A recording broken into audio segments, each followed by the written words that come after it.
Hello and welcome to Voided Stories. Enjoy. My girlfriend, Jenna, and I have been together for 2 years. A little over. I'm a veterinarian and we met at my office. She had just moved to the city and brought her dog in for an ear infection. We started talking and what should have been a 15-minute appointment turned into an hour-long talking session. I've never been so smitten with a woman before. Before Jenna, I lived the bachelor lifestyle. I was beginning to think I'd just stay single forever, even though that lifestyle of nothing but casual flings was growing really old and empty. Jenna is a charismatic woman with a lot of friends.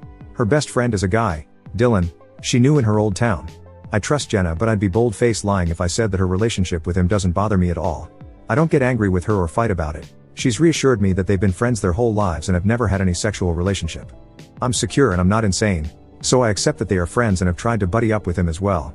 He has visited the city 3 times. He's a cool guy, however, he does not seem to like me much. Jenna says he's just protective. It comes off a whole lot more like jealousy than protectiveness, in my opinion. Jenna just finished up grad school this spring, but she's had a really tough time finding a job.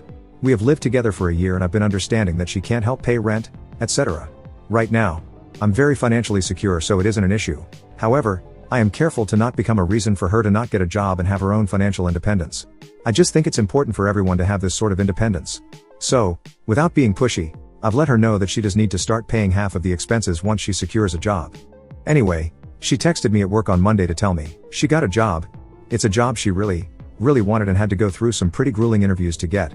I was so happy and proud of her that I decided to leave the rest of the day at the office up to my staff and took off early without telling Jenna. I bought her favorite booze, grabbed a bunch of Chinese takeout, her favorite, and bought her flowers. I had bought her a nice necklace that she'd seen at a store a couple of weeks ago. Nothing super extravagant, but it has a shark on it and that woman is just obsessed with anything to do with sharks. I'd hidden it in the basement and figured I'd give it to her soon. Totally surprise her with tea once she'd forgotten about even seeing it in the store.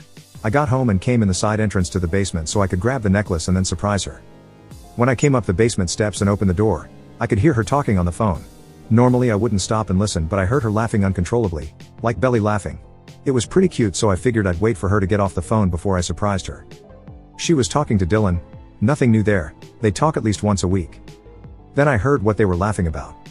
It took me a few dull minutes to realize that she was laughing about our sex life. She said something about how no, he can't even compare to ex-BF. Ex-BF had at least 3 inches on him. I feel bad every time I eat a baby carrot around him because it must be traumatic to see me chomping down on something the same size as him. It would almost be cute if it didn't suck so much. His body is amazing as long as he keeps his boxers on. Lots of laughter. So look, I don't really give a crap what people on Reddit think about the size of my member. But I do think it's important to say that what she was making fun of wasn't even true, which in my opinion, makes it even more hurtful. I mean, I don't know about the ex-BF. Maybe he was a horse, but I'm very average. Just good old-fashioned average. Not going to upsell myself here. It's nothing to write home about. But it's also not laughable. I've never felt self-conscious. It is what it is. To hear her ripping me apart to this guy that she knows I have some concern about was just beyond hurtful. Hurtful doesn't cover it. She also made fun of me for being gorgeous but not super smart. I'm actually highly educated. This isn't even remotely a concern of mine. I know I'm smart, gorgeous and super smart with an average-sized penis. Thanks very much. I left after that. Did I throw the flowers out of my car window? Yes. Did I cry in a parking lot? Yes. I think she may have heard the basement door close. Maybe she even saw my car driving away, because she started texting me pretty quickly after I left, asking when I was coming home. That was Monday and I haven't brought it up. I don't know how. I think I'm still processing everything. It's horribly embarrassing and hurtful. But damn, I love this girl. Not saying I'm going to forgive her necessarily. I just want to stress how hard this whole thing is for me. I know I need to bring it up to her. But how? Any suggestions on how to start this conversation with her? I'm extremely hurt and I don't know if I can forgive her for this.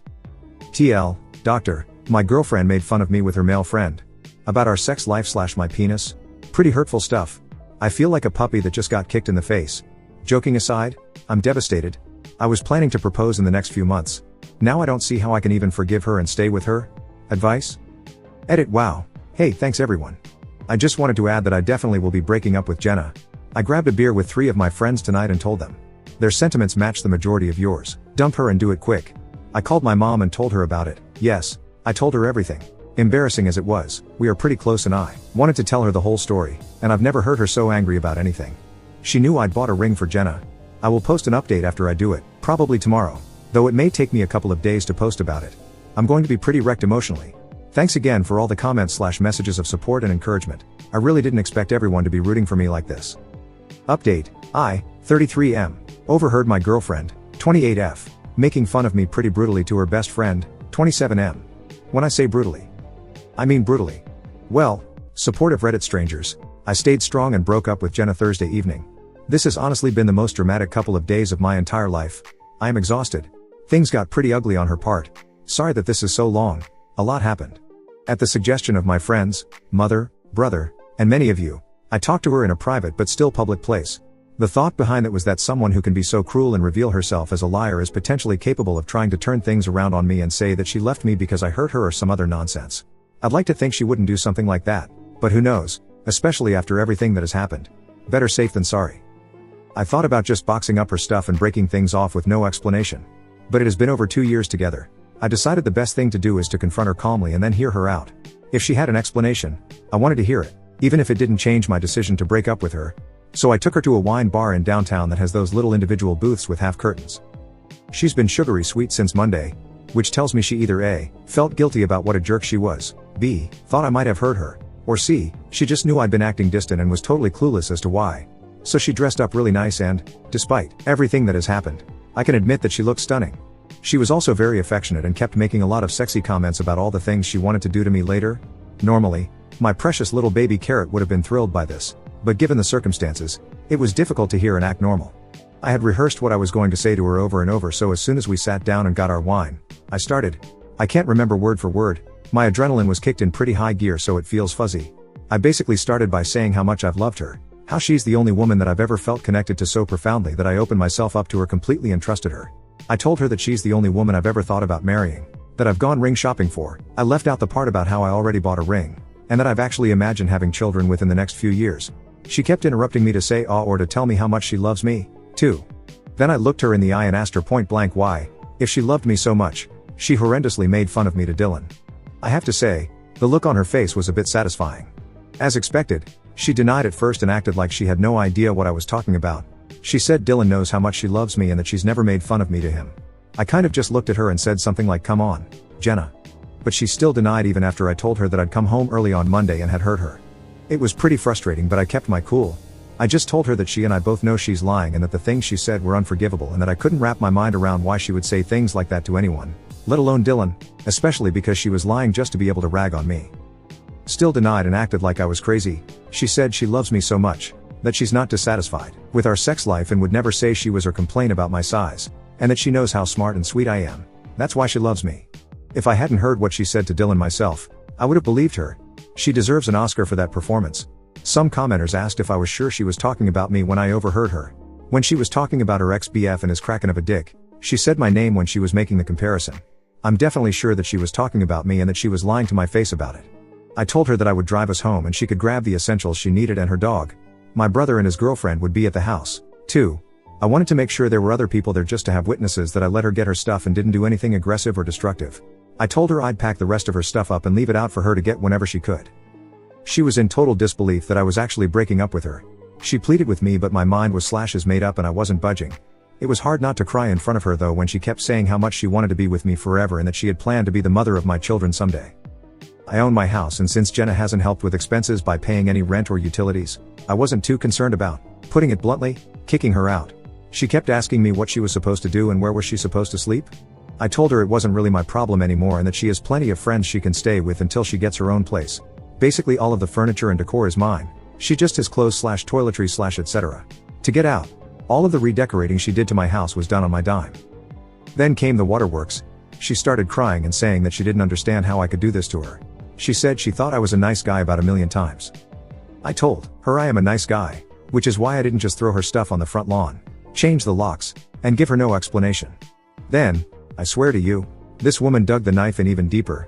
She said she didn't know why she said those things to Dylan. She finally acknowledged it, and that maybe it's because Dylan brings out the best in her and she's able to laugh about things that would normally make her cry. I guess like my penis? I told her that it's really sad to me if what I heard was her at her best. It was petty and usually I'm above making snide comments, but I told her that she can go back to her hometown and go live with Dylan or her 9-inch dick ex-boyfriend. It was amazing to watch how fast those tears disappeared. Apparently I am an asshole. I don't know how to treat women. I'm a loser. My penis is tiny. I'm going to be alone forever. She never really loved me and I was more like a friend, but she didn't want to hurt me, so she stayed with me. Makes a lot of sense. She would have said no if I'd proposed. Again, I am a loser and an asshole. And in case I didn't get it the first time, she meant it when she said my penis was a baby carrot. Oh, and I will die alone. I told her dying alone is preferred to dying married to a woman who is cruel and doesn't love or respect me. No joke. She started to scream. Not words, just a long, extremely loud scream. It was alarming, and then she just booked it out of there after calling me a disgusting pig. After paying the bill and apologizing to the waiter about the drama, I left and Jenna was just standing outside crying. I know what she did was horrible and all the things she said just a few minutes earlier were horrible. But I still didn't like seeing her like that and didn't want to just leave her on the sidewalk. I'm in New England. It's already pretty cold here. So I told her to let me give her a ride back to the house so she could get her stuff, but that she needed to leave and go stay somewhere else as soon as she packed a bag. She agreed and we didn't talk at all in the car. Talk about an awkward ride. My brother and his wife were at the house when we got there. His wife stayed inside while Jenna got some stuff together and my brother waited outside with me. That went by pretty uneventfully and she had a girlfriend come pick her up. I got my key back from her before she left. She texted me throughout the night and the texts ranged from sorry to sad to angry to really angry and back again. I didn't answer any of them and only texted her yesterday morning to tell her that her stuff was on the porch and that she should come pick it up while I'm at work. I didn't hear from her all day until it was almost time for me to go home. Pretty nasty text wishing me about every ill you can wish a person. I didn't answer. Well, I came home to a disaster zone. She smashed everything. I don't know if she had made a spare key at some point that I was unaware of or if she knows how to pick locks, but she got into the house somehow and she destroyed it. She smashed stuff that's irreplaceable. She ripped up the furniture. She clogged 2 sinks and left the water running. She left my refrigerator open and threw food all over the kitchen. It was wrecked. The only considerate thing she did was lock my 2 dogs up in a bedroom. I guess so they didn't cut themselves on glass or eat the food. I have 2 vehicles. One for everyday use and then an SUV for work. I use the SUV for when I make house calls and may have to bring a large or exotic animal into the vehicle to transport it to the clinic. In the middle of all the drama, I'd forgotten I'd given her a key to the SUV in case she ever had an emergency and needed to drive somewhere. I went out to check the car and she trashed the inside of it, too. She dumped flour all over the inside in addition to tomato soup. The stuff is just stuff, I suppose. It's more the fact that she could do something so childish and awful on top of everything else. It blows my mind. Last weekend I took her to a play. Went out with her and friends. We played Monopoly one night and made up our own drinking game with it. We hung out and watched Netflix. Made love several times. And this weekend my house and vehicle are destroyed and so am I. Amazing how fast things change. Not my finest moment, but I was so pissed off that I got right onto Costco's instant delivery and ordered 25-pound bags of baby carrots and had them shipped to her friend's place, addressed to Jenna. 100 pounds of baby carrots. They deliver within an hour. I got a slew of interesting and insulting texts from her that evening. Yes, it was petty, but the only regret I have about it is that it was a waste of food. Hopefully she donates them or cooks some of them or something. So, that's that. I blocked her last night after the nasty texts from her just kept coming. I'm feeling pretty beaten down right now and I've cried more than I have in a long time. It's obvious that I made the right choice. Jenna is clearly not emotionally stable or mature. She really is cruel and I know I do deserve better. I have spent a lot of time since Monday thinking about myself as a partner and trying to figure out what could have led to her obviously having some resentment or something for me. I'm going to be 100% honest here. I work a lot. I try to still make time for the people I love and I try not to bring work home with me when I've had a bad day. But sometimes I do. I know this. Jenna and I have fought about it before and I have really tried to pace my days a certain way so that I can get home at a reasonable time and I've tried to leave bad days at work as much as I can. However, anyone who is a vet or has worked with one knows we're always on call for emergencies. Sometimes we have patients that we have to check on or stay with throughout the night. Time off can be challenging. It's doable, but it's challenging. My staff is incredible and can handle most situations, but I do still get a lot of calls or texts from them when I'm on vacation or off for the day. I'm sure there have been times when Jenna felt second best to my job. Well, I guess I know there have been. She's told me as much in the past. I did try to make changes, but there's only so much I can do. As far as I can remember, I've never been purposely mean to Jenna. I've had bad days and been grumpy or absent. We've had our share of disagreements and fights, but nothing unhealthy or excessive. I really thought we had a solid relationship and that we were both happy. I know I was. It's hard to not question myself and wonder if I really am a letdown or if I neglected her to the point that she felt unloved enough to act the way she did. I don't know, but I do know that no matter what, the way she put me down and the way she reacted to breaking up was way out of line. I didn't deserve that and that's on her. So thank you for rooting for me, Reddit. It's been great to read all the nice words and advice. Time for me and my baby carrot to eventually find a woman who appreciates us for what we are. TL, Doctor, I broke up with Jenna Thursday night. Did not go well. She got nasty and ended up destroying my house, car, and me. But I did it. It's over. And I've blocked her from my phone/social media. I also sent her 100 pounds of baby carrots in a moment of angry weakness. Edit. I did file a police report and took pictures, which will hopefully help with recouping some of the money lost through insurance. As far as the police report, it's very doubtful anything will come of it since I can't prove it was her. Same goes for trying to sue her in small claims court. And honestly, I'd rather not deal with her anymore. I'm going to hope that insurance will cover the damages and just move on with my life. If you enjoyed this story, please like and subscribe.